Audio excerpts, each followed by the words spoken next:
Writing, making films, video blogging, just ideas and things that I've thought about that I've not really heard anyone else speak about, or crazy ideas that are true to life but don't necessarily exist that I'd like to explore and have people open up people's minds to. I like a lot of the things I create. I take pleasure in knowing that it's going to stimulate conversation, or at least, in the very least, if not, external, like open conversation with other people. It's going to create internal dialogue for people.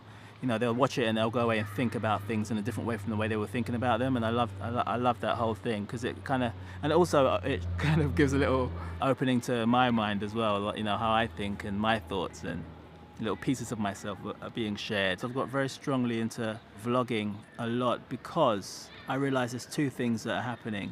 There's something I did before, but I kind of left off like 10 years ago, and I kind of got back into really passionate about it again. There's two things that happen in creating like videos and stuff for me. It's I get to satisfy my creative need, desire, lust, whatever you want to call it. And I also look at how much I would love to go back now and be able to go on YouTube, for example, and pull up a video of my great-great-great-great-great grandparents and watch them doing something, no matter how random. Watch them sitting at a table, eating food, or watch them, on their way to getting ready on their way to work, or watch them with their children or parents taking them to school even, or just sitting talking about how disgusting this drink is or whatever.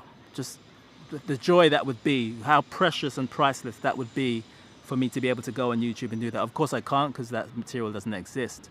So I take the second thing is, as I was saying about this, what's satisfying and gratifying for me is the fact that I know I'm creating that same thing for my descendants. So they will have something to pull up and look at and reference where they came from, where their lineage, if you like, where their ancestors, their grandparents, like, or granddad, if you like. It's like preservation as well as satisfying my own preservation for those who will come after, and satisfying my own creative desires in the present, and sharing. I learn a lot about myself when I make a vlog or video or whatever. I learn a lot about myself. Sometimes I just put the camera on and just let it go and just speak. I don't even know what I'm going to speak about that day. Sometimes I have a topic in mind, sometimes I don't. I'll just speak, and I learn a lot about myself, and I know in turn other people will learn something, and on it goes. So there's a lot of things happening.